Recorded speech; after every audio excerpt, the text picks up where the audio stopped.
Hello there you guys, welcome to one of my videos. This is your Ralf Rangnick press conference reaction ahead of Manchester United's game against Burnley at Turf Moor. So I'm going to give you all the questions Ralf Rangnick was asked, and I'll give you his responses to them questions. So anyway, let's get into it. So this was the first question that was asked to Rangnick. Hi Ralf, you haven't played a league match since beating West Ham, with 5 league games coming up this month. What did you work on during the winter break? So Rangnick's response was, well, apart from playing together as a team in defence and improving and developing our defence, well, worked together, we also invested some time in our offensive principles. I think we showed that both in the game against West Ham and even more so in the game against Middlesbrough, where we created numerous chances. I can't remember any game in the last couple of years where our team has created more shots on goal. I think in total we had 30 shots on goal and maybe 22 of them from inside the box. In the end, it didn't lead to the result that we wanted to get. But we dominated the game in most parts, and I think we did well in creating those chances. So that was Rangnick's response to the first question. This was the second question. Are Jesse Lingard and Edison Cavani back for this game? Is everything okay with Jesse? Because there seemed to be a lot of confusion, even including Friday night, about whether he was available and what the situation was. So Rangnick's response to the second question was yes, they are both available and they will both be part of the squad for tomorrow's game at Burnley. Both are top professionals, both have been training well, and with regards to Jesse, I have a very good relationship with him.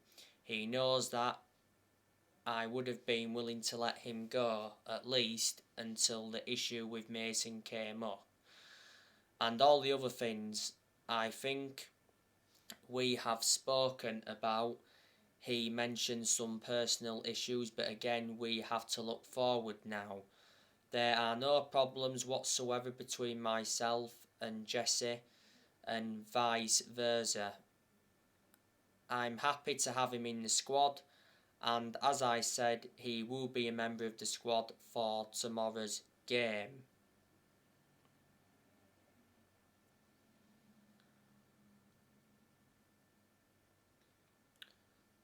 So that was Rangnick's response to that question. So let's move on to the next question. Just a quick one, the scale of the task. We're into February. The scale of the task that's facing you for this season, and perhaps any major overhaul there would become the summer. Has that become ever more evident now than perhaps it was a few months back? So Rangnick's response was, this is a long response by the way, it said, I don't know, I don't think so, because overall I think the development of the team and our performances in the last couple of weeks have improved, including, by the way, the cup game. They are 2 points of criticism that the team has to face and we all have to face. Number one, we just wasted too many clear-cut chances. As I said, 22 shots from inside the box, and at least 10 of them were really massive opportunities, and we should have been easily 3-0 up at half-time. And in the end, it should have been 6-1 or 6-2. This was one point of criticism that we have to face. The other one was the 10 seconds before we conceded that handball goal. As I may call it, it was a perfect counter-pressing situation on the sideline in the middle of their half. We took away time. The only thing we forgot is taking the ball away from them. This led to a situation where 8 seconds later, we were outnumbered in our box and allowed them to score that handball goal. And although it was a handball, I'm still convinced that this goal should have been disallowed, but we shouldn't have allowed this situation to happen in our box. Those are two things I have to fault the team, but apart from that, again, we invested the whole week into the game plan, into improving our game in possession of the ball, and very many of those things have been confirmed by the team and shown on the pitch against Middlesbrough. So that was Rangnick's response to that question. Let me just get to the next one.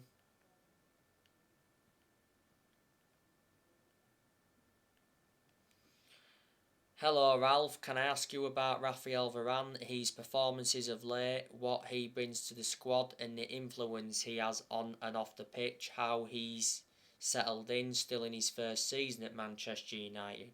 So Rangnick's response was, I think he has arrived, he seems to be physically fit, he has no issues anymore with injuries. I thought until he had to be substituted against Middlesbrough, he did extremely well. Together with Harry, he played probably his best game, knowing it was a championship team, but a very ambitious championship team. And I'm happy to have him back for tomorrow's game. And yeah, hopefully we can have him in the same fitness shape and in the same form that he's played Middlesbrough for the next upcoming game. So that was Rangnick's response to that question. This was the final question of the press conference. Hi Ralf, you lost the game at the weekend. Was that realistically the best opportunity for silverware? I know you're still in the Champions League and can finish in the top four, but the FA Cup must have been vitally important to you. So Rangnick's response was, this is a long response. Yes, of course, again, this is hypothetical. There are still quite a few other top clubs involved in the competition and still 16 teams involved, but quite apart from that, of course everybody could see how seriously we prepared the team for this game, and obviously we desperately wanted to win this game, but as I said, we were not clinical enough. We didn't score enough goals. As I said, this is a game that, under normal circumstances, you are 3-0 up at half time and then you play down the clock. At one stage, you make 3 or 4 or even 5 subs after 60 or 70 minutes and save energy for the game against Burnley. But it didn't happen. We were not the only ones, but there were quite a few other teams like Chelsea or West Ham and 2 or 3 other teams who had problems against even third division teams. So this can happen, but in the end we didn't win. We didn't proceed, and that was the worst part of it. It's not so much about maybe it would have been a chance of getting some silverware. We just wanted to proceed to the next round. That's why everybody, including the players and the whole staff, are disappointed. But now it's high time to look ahead, make the best of the situation.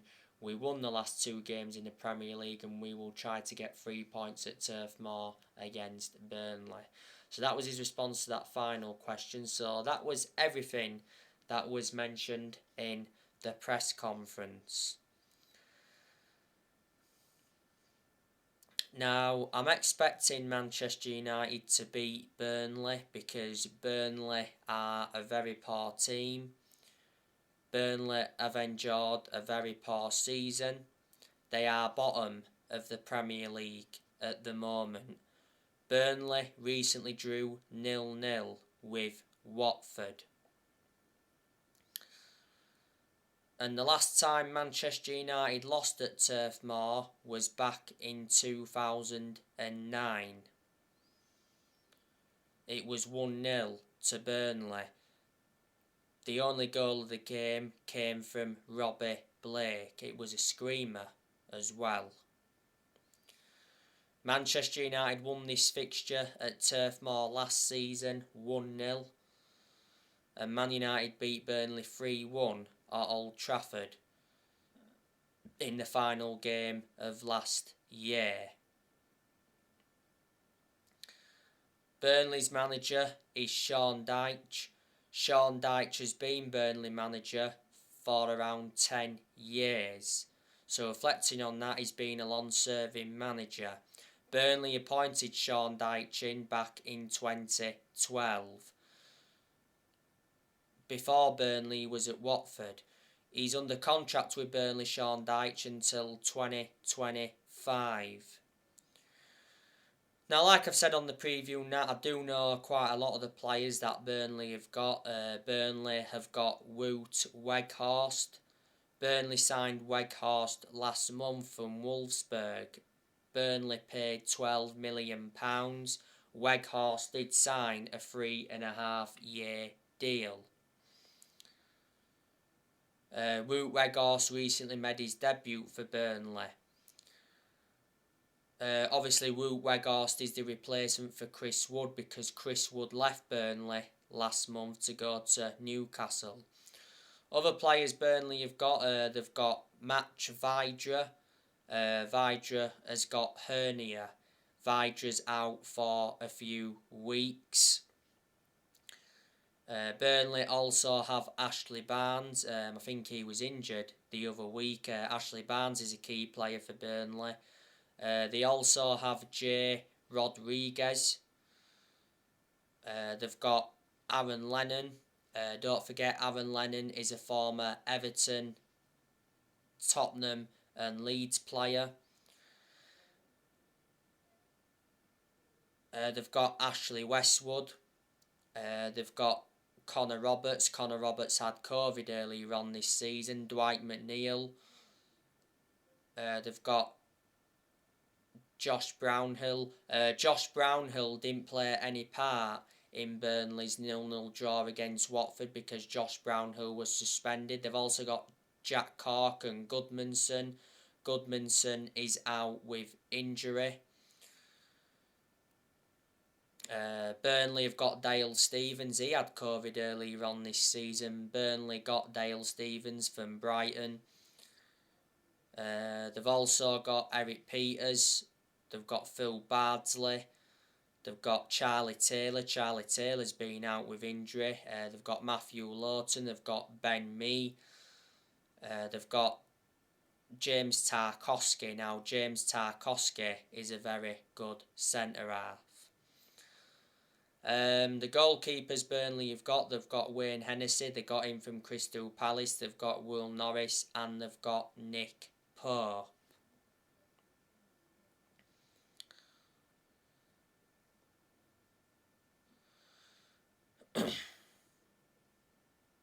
If Burnley go down this season, there's a very good chance that Burnley will sack Sean Dyche. And like I've said, Manchester United are coming into this game having been knocked out of the FA Cup 4th round by Middlesbrough. Middlesbrough, of course, won the penalty shootout. It was 8-7 on penalties. Anthony Elanga missed the decisive penalty, and reflecting on that, Anthony Elanga was racially abused on social media. I totally disagreed with that. Yeah, it might have cost us, but you know, Elanga's actually done really well since he got into our first team squad, and I've mentioned so many times he looks a good asset for the first team squad. It was 1-1 after extra time.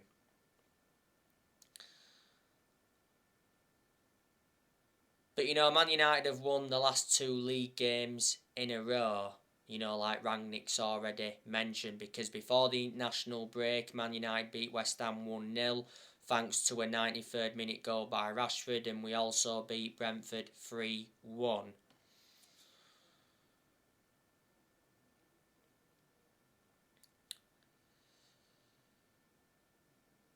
As you all know, Alex Telles and Fred won't be playing any part in this game against Burnley because they've recently tested positive for COVID. Bruno Fernandes recently picked up a knock, but yeah, he's expected to be available for this game against Burnley.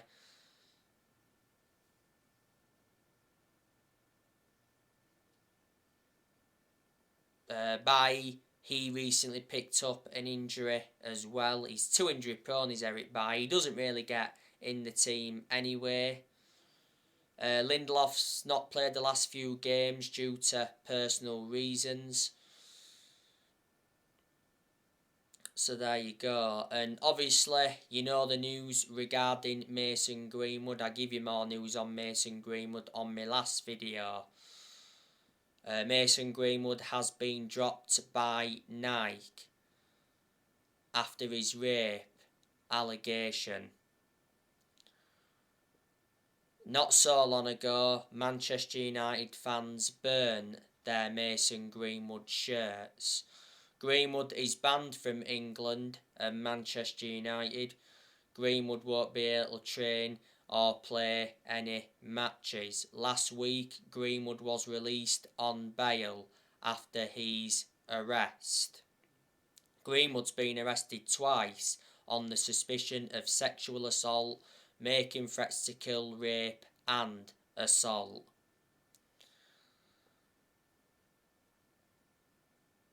Manchester United's decision to freeze Mason Greenwood out, though, has angered some Manchester United players because the way they see it is that Greenwood is innocent until he pleads guilty. And the other week, Greenwood was removed by FIFA 22. It's disgraceful what he's done. And you've got to say his career at Manchester United is officially over. And his England career is officially over. Greenwood's only the age of 20. He joined Manchester United at the age of 6. Greenwood made his senior debut for Man United back in 2019.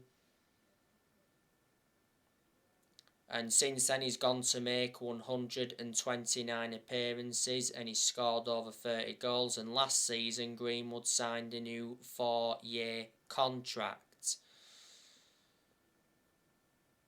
Earlier on this season he had COVID, did Greenwood. Earlier on this season as well, it said Greenwood was upset that Ronaldo always starts. And revert back to 2019, Man United offered Mason Greenwood a life-changing amount of money for him to leave. So there you go. On my last video, I gave you the news on Erik ten Hag.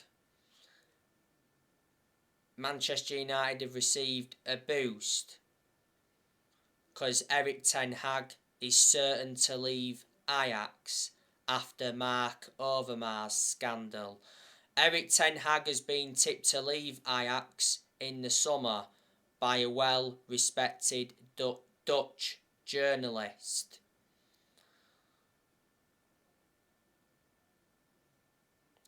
Earlier on this season, Rangnick said that he wants Erik ten Hag to become Man United's next permanent manager in the summer. And, you know, these Man United fans that want Erik ten Hag to take the Old Trafford job instead of Mauricio Pochettino. I think if Erik ten Hag came to manage in the Premier League, he'd replicate what he's done at Ajax, because you've got to admire the work he's done at Ajax. You know, he's developed the young players well, he's won a couple of titles with them. Revert back to 2019, he got Ajax to the Champions League semi-finals. So there you go. His contract at Ajax expires next year. Ten Hag has been Ajax manager over 4 years. Ajax appointed him in back in 2017. Ajax is the 4th club he's managing in his managerial career. Before Ajax, he managed Utrecht, before then managed Bayern Munich's reserves, and before then he managed Go Ahead Eagles. I still think there's a good chance that Mauricio Pochettino will be Manchester United's next permanent manager. Don't forget, it recently said that Man United consider swapping Cristiano Ronaldo for PSG boss Mauricio Pochettino. Pochettino has been Man United's number one choice to become the club's next manager. Pochettino's reportedly told his friends he will be leaving PSG in the summer. Reports from France said the other week that Pochettino could be sacked by March. Pochettino's job hinges on PSG getting to the next round of the Champions League. Not so long ago, PSG were knocked out of the French Cup by Nice, and reflecting on that put more pressure on Pochettino. Pochettino's contract at PSG expires next year. He has won a French Cup with them. He's been PSG manager for over a year. PSG want Zidane to replace Pochettino. I think though if Man United recommended Pochettino in, he'd do a good job. He'd suit the strappings of the club and he would get the best out of these group of players. Pochettino knows the Premier League well because he's obviously managed in the Premier League before, before he endured 5.5 years at Tottenham. And obviously before he managed Southampton, but he only enjoyed a short managerial tenure with Southampton. He did well at Tottenham and Southampton. And before Southampton he managed Espanyol, didn't he? Revert back to when Man United sacked Jose Mourinho. Man United should have got Pochettino then, but the club decided to go with Solskjaer instead. Man United are looking for the 5th permanent manager since Ferguson retired. 4 managers have been sacked since Ferguson retired. We sacked David Moyes, Louis van Gaal, Jose Mourinho, and last year Manchester United sacked Ole Gunnar Solskjaer. Ralf Rangnick, he's been Manchester United's interim manager for 2 months now. He's Man United's interim manager until the end of the season. Then it did say Rangnick is expected to continue in a consultancy role for a further 2 years. Rangnick so far has managed 11 games in all competitions. He's lost 2 games so far. There's been good performances under Rangnick. There's also been poor performances as well.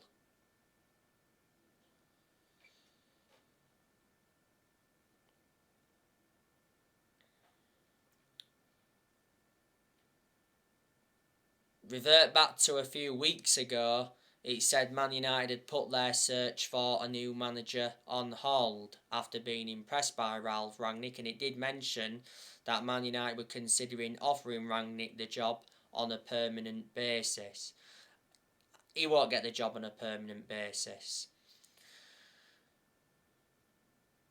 Like I updated you yesterday, it said, that Rangnick was facing a fresh dressing room revolt with his Man United players. And revert back to earlier on this season, it did mention that Rangnick was already losing the dressing room, and it did mention at that time that 17 Manchester United players were unhappy and wanted to leave. Before Manchester United, Rangnick was the head of sports and development at Lokomotiv Moscow. Got to give him credit though. Earlier on this season, he recommended Ewan Sharping as an assistant coach and analyst. He also recommended Chris Armisen as an assistant coach, and he recommended Sascha Lenzin as a sports psychologist. Rangnick has enjoyed 1 transfer window as Manchester United's interim manager, and Man United enjoyed a very disappointing January transfer window. Last month, Manchester United did not make any signings, and obviously Man United wanted to sign a midfielder because when Ralf Rangnick first came in, he identified Manchester United's midfield as a weakness. We had the incident with Mason Greenwood towards the end of last month, and Lingard and Henderson should have left last month, but they didn't because Man United blocked their exits. There again, Man United loaned quite a few players out last month. Van der Beek went out on loan to Everton, Martial went out on loan to Sevilla, Amad Diallo went out on loan to Rangers, Ethan Laird went out on loan as well, Tuanzebe went out on loan to Napoli, Tiedemann Mengi went out on loan to Birmingham. So we let around 8 players leave last month. And by the way, Ed Woodward stepped down, didn't he? That was good news from a Manchester United perspective, because Woodward was one of the biggest issues at the club for a long time.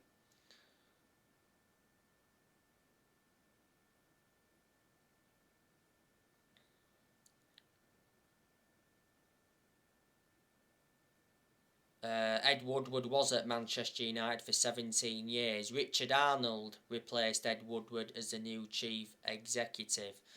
The Glazers, they've owned the club for around 16 and a half years, and they've been one of the biggest issues at the club for a long time. The Glazers bought Manchester United for 500 million back in 2005.